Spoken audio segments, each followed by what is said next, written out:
Hindi makuha ni Ga ang kanyang motor sa lalaki ng alo. Bilisan mo habang wala pa. Yan na!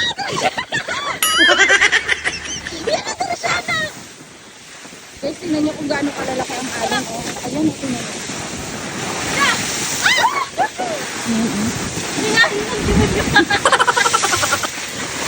Yan, Merise.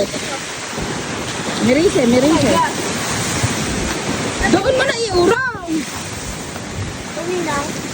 Bay, alam ng ang lakas ng alon. Doon ko na i-press ko sa makukuha ng alon. Ako naman tataan din. Dahil tingnan nyo, sa lakas ng alon.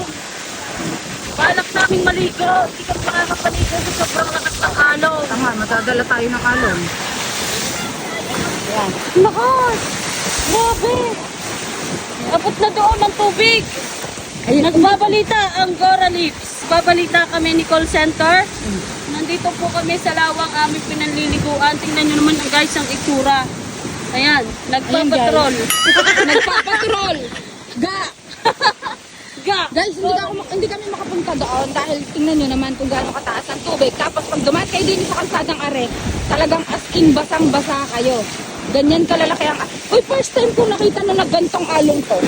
Bakit ito sa hapon gayaan? Kasi nung mga nagdaang bagyo, nakakaligo pa tayo dito kahit maulan. Eh ngayon, parang hindi natin kayang maligo dito. Meron ka rin magbabalita ngayon. O ngayon, Team Coralis, kami po ay kasalukuyang nandito sa lawa ng Taal. At pinagmamasdan ang napakalalaking alon ng karagatan ng lawa ng Taal. Ayan, tingnan nyo, ang lakas ng alon abot dito. Tingnan nyo, basang-basa ako. Ang lahat po ng mga nadaang motorista dito ngayon ay nababasa sa kalsada. Ay, tingnan nyo, mga pinabayaan akong matumba doon. Guys, tingnan nyo naman yung tuyong ilog. Naging malawak na. Ang laki nyo doon. At sa kasalukuyan po ngayon ay ang mga motorista dumadaan dito ay patuloy pa rin. Yan, may rescue na kami guys.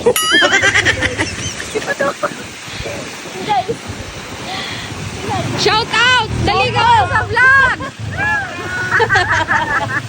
Nagbabalita.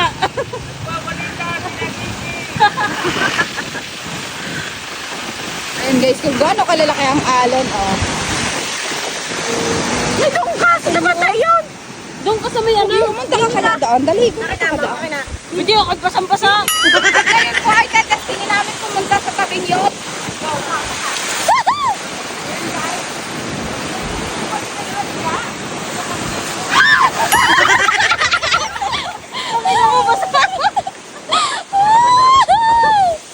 Basa. Diyos ko guys. Ang lakas ng alon kami. Pupunta, doon na kami pupunta guys.